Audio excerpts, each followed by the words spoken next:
Well, g'day there guys, Mr. Oz Adventure here. I'm coming at you today just out in the Gold Coast hinterland, just south of Canungra on the Lamington National Park road. I'm heading up into Lamington National Park to a little place called O'Reilly's, and I'm going to go for a little bit of a bushwalk there.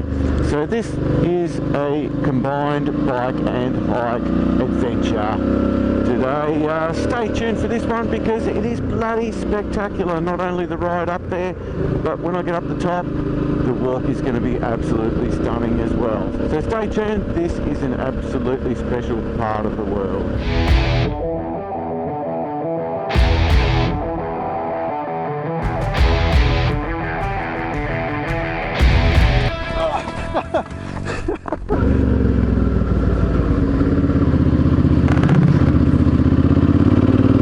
Bloody hell, it's full of cyclists today. It's all happening. Tour to Lamington. Thread the needle. So yeah, I'm here today not only for a bit of a fun ride, but for a bit of mental health. Just to, you know, look after my mental health a little bit. Look after my physical health and my mental health. Also wanted to give you guys a little bit of an update on, you know, what's going on with my life post heart attack. So it's been a little bit over 3 months now since I had the heart attack, and although I'm pretty much back to normal, I'm just not. Yeah, I'm not the same as I used to be beforehand. So I'm back to work, and for the most part looks like I'm living life normally again, but things are different. Just don't feel the same mentally, and I'm not the same physically either. There are a couple of different reasons for that. I'll talk about the physical stuff first. For the most part, I'm reasonably fit again and active, back at work 5 days a week. Well, let's just go back a little bit. So yeah, the first month or so after I had the heart attack was basically just recovering enough to get out, walking around, getting basic fitness up so that I could do simple tasks without being out of breath and feeling faint and sick and stuff. The other goal there was I wanted to be fit enough to go overseas, because 6 weeks after the heart attack we were flying out to the UK. So I had to get fit and healthy for that, and I also wanted to be fit enough to return to work and get some income coming back into the account before I went. That got me fit enough to get over to the UK, do everything I wanted to do over there. I didn't get to really ride a motorbike over there though, because of travel insurance stuff and, you know, having a heart attack. It just was an extra spanner in the works there. But come back into riding again, having fun on the bike and working 5 days a week, also motorcycling, you know, because that's what I do for work, motorbike instructor. So one of the things I'm supposed to do to maintain good heart health is exercise on a regular basis. I am getting out and I'm on my feet all day at work, but I don't really have enough energy for anything after that. So I need to get a little bit fitter so that I can enjoy life a little bit more, rather than just come home from work absolutely knackered after being on my feet all day. Well, that's changed a bit since the last time I was up here. I haven't been up here for a long time.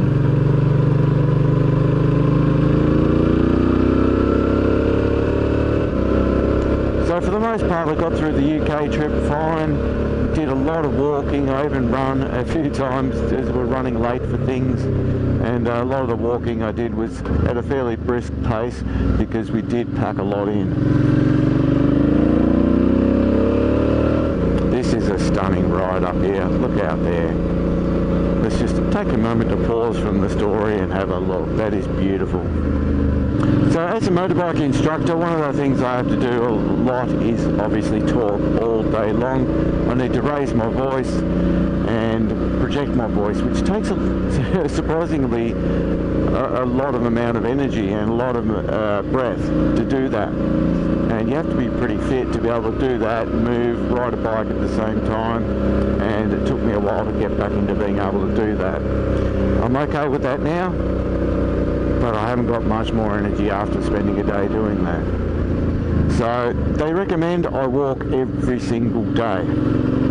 I have not been doing that. I was a little bit sick when I came back from the trip, had a bit of a cold for the first few weeks, so I've only been back for 3 weeks.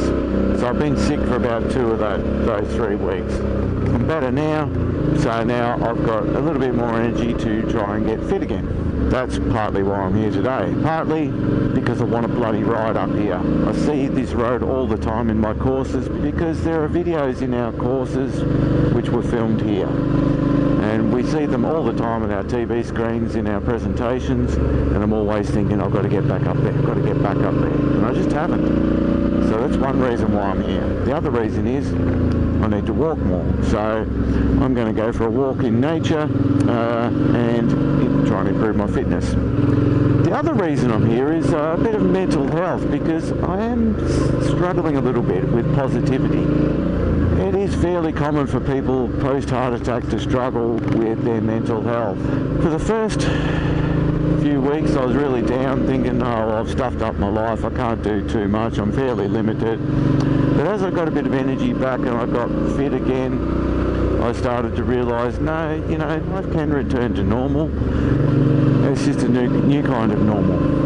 And I had the trip to focus on, you know, I had a goal, something to focus on, get fit, get healthy, and there was a lot of stuff to do planning the trip. And then obviously when we were there in the UK, there was a lot of stuff going on, we were really busy, a lot of stuff to have my mind focused on. But now that I'm back and back into the real world again, and I'm pretty broke after the trip, 2.5 months with no income, and then having to spend a little bit more money on the trip than I'd planned.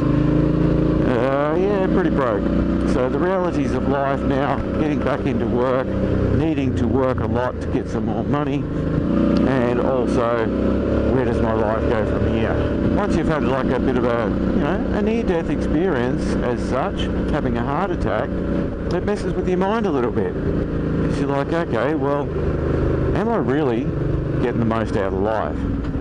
What can I do that is going to give me better life quality? What am I doing with my time? Very common also after a heart attack to have a bit of depression. You know, not only is it a bit of a life-changing experience, and you're like, okay, it changed my diet, changed my lifestyle, but just the fact you've had a heart attack means, you know, you're more susceptible to bouts of depression. But not only that, it's the bloody medication they put you on. Every single medication I'm on, the side effects mention depression, low energy, brain fog, fatigue. So all that sort of stuff brings you down. Can't concentrate, can't focus, really tired. And then I get these spells of dizziness and lightheadedness as well.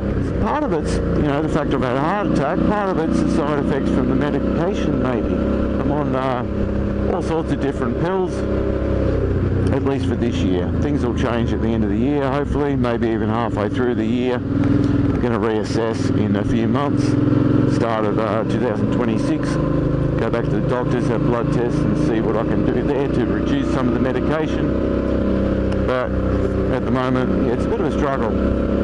Yeah, I am feeling a little bit lost and a bit down at the moment. And one of the reasons I've come out today is, well known that motorcycling is good for your mental health.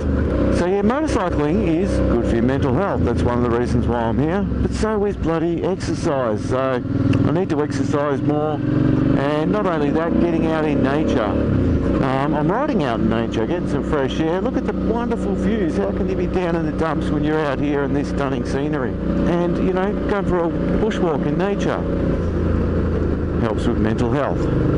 So I was sort of prompted to do this today by a video I watched a few days back during the middle of my work week from Mid-Coast Adventures. He's a guy in the mid-coast of New South Wales. I can sneak by there.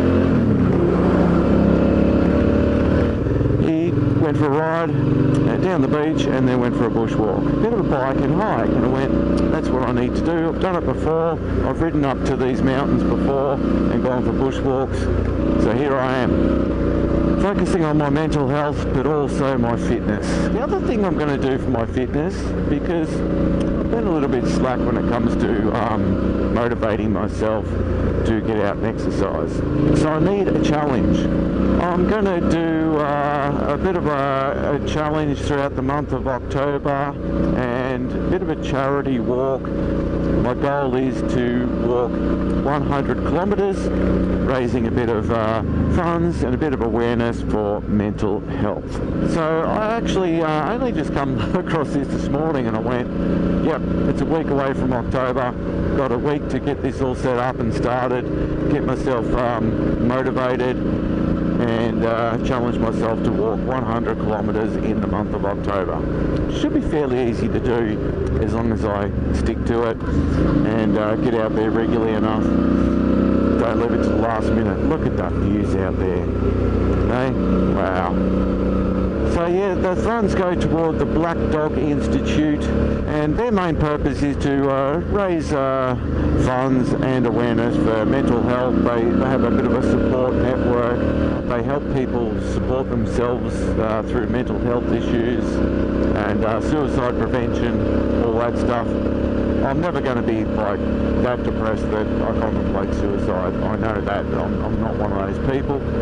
But I certainly do feel down every now and then, and you know, lack of a motivation to be around people and communicate with others, lose track of friends, sort of go into my shell a little bit. I do need that though. I'm an introvert, you know, that's my personality. I'm not an extrovert. I don't thrive off connection with other humans. I thrive off alone time, like today, riding my motorbike by myself, going for a walk in the bush by myself. That's how I recharge my batteries. But I do tend to lose touch with friends a little bit when I'm a little bit down, and it makes matters worse. It always does. So I'm a little bit like that at the moment after coming back from the trip and going, well, this is my new life post heart attack, back into the reality of life. What am I going to do with myself? So it's days like this where I don't feel so lost. It's like, this is my purpose. I feel like a massive motorcycle trip, doing this long term, is in my future. When I'm out on the road, exploring, finding new places, riding a motorbike through natural environments like this, I'm in my happy place. So if I can do that long term, it's going to keep me happy. And I'm going to live what I consider a valuable life. Getting out there, sharing those experiences with others too, and encouraging other people to get out there and find new places to explore, because it is a wonderful world out there. We just need to get outside and go and see it. That's why I started this YouTube channel in the first place, and it's why I continue to put in the effort to make videos, even though it's probably not good for my mental health sometimes sitting behind a computer for hours upon hours. But I do love seeing my adventures that I've done in the past and reliving them. I will throw a link to the charity walk down below, the Black Dog Institute walk that I'll be doing. And if it's something that resonates with you, you think it's a valuable cause, feel free to throw some money at the link and donate. It all helps.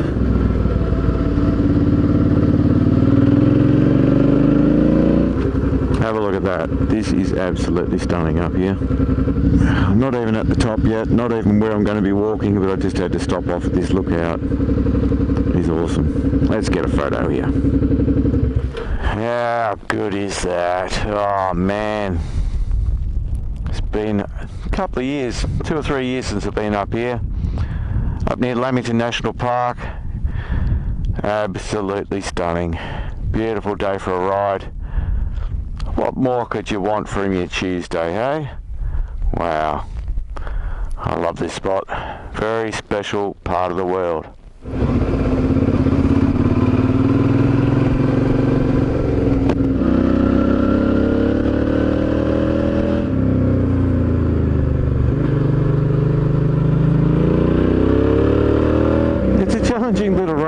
on. The last section just into the park. We are actually in Lamington National Park now.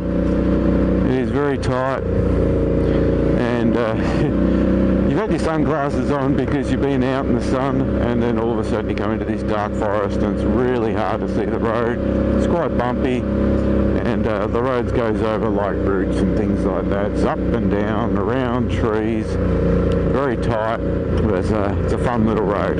I've actually made a video on this road once before, so yeah, I'll throw a link to that video up on the screen now and down in the description below, so you can check that video out. It was years ago, part of the Great Motorcycling Roads of Australia playlist that I made up, which I haven't really contributed much to in recent times. I need to get out and ride some more great motorcycling roads in Australia.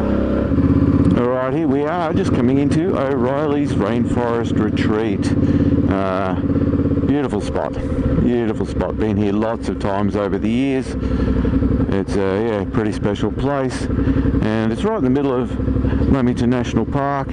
So I'm going to do a couple of walks here. The first one, I'm going to go to Moran's Falls, which is absolutely stunning. That'll do me. Park away from other vehicles. Alright, time to change uniforms, and we'll go for a walk. Let's go.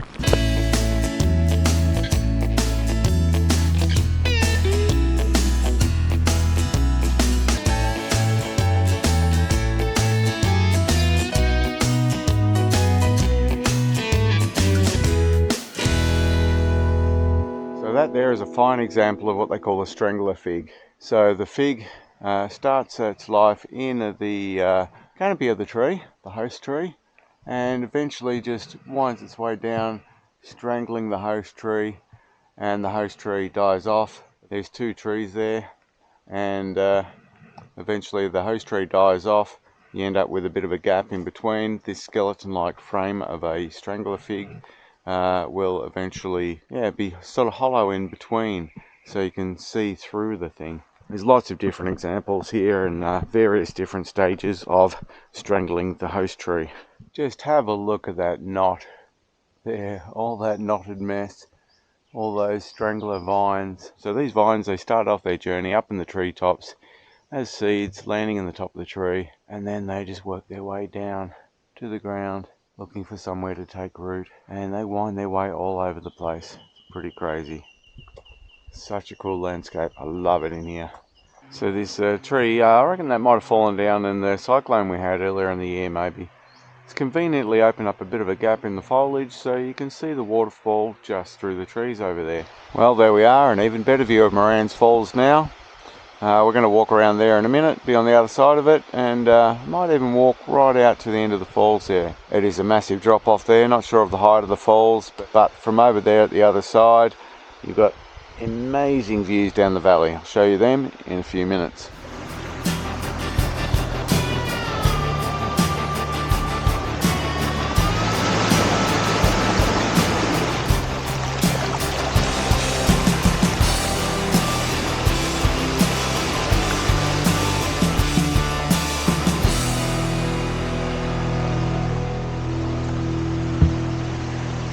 Alright, I walked out to the end of the waterfall. Brace yourself, this view is absolutely stunning.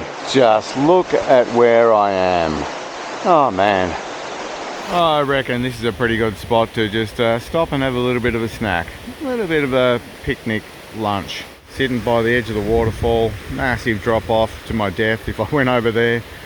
But look at that view. Looking westward towards the scenic rim, Mount Lindsay over to the left, Mount Barney, Mount Maroon. This is where I ride bikes all the time. This is my playground. Any wonder I love living in this area. Such good riding out there. So many beautiful places to come and do stuff like this too. Go for a bit of a hike. Absolutely glorious. This is turning out to be an absolutely marvellous day. The weather is absolutely perfect. It's warmed up a little bit now. There's a little bit of wind around, but man, just what my soul needed. A little bit of mental health, a little bit of physical health, good stuff. Headed back to O'Reilly's, the shortcut now, rather than sticking to the main trail. I have been this way before, but I don't think too many people come this way. It's quite overgrown and had to bash my head on branches, ducking underneath things.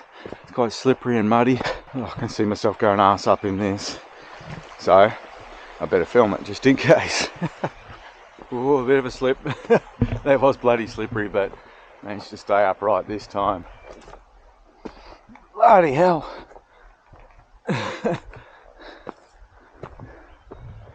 Yeah. Don't reckon too many people go this way. I've had to stop for a little bit of a rest. There's a nice gentle walk on the way down there to the falls, but coming back up, especially this way, it's a little bit shorter, a little bit steeper.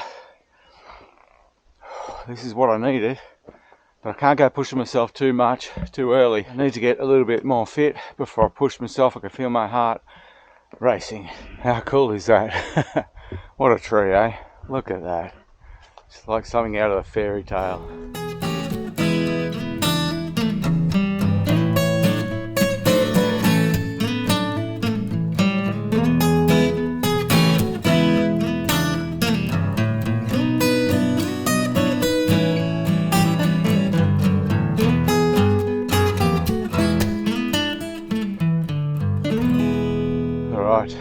The Treetops Walk. This is one of the most famous attractions here at O'Reilly's. It's been here since the 80s. 1986 it was built. First time I came here was late 90s. I've done this lots of times over the years, including climbing to the tree at the end. You climb up to the canopy of the tree. I haven't done this for years. It's been years, a long time since I've been out here.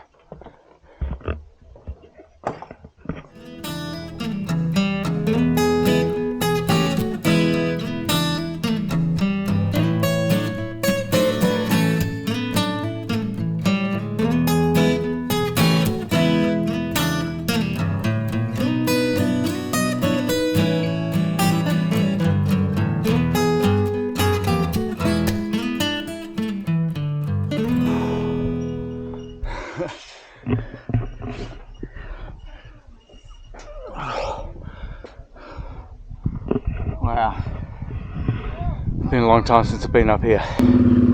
Well, that was absolutely bloody awesome. Just what I needed. That was a cool walk.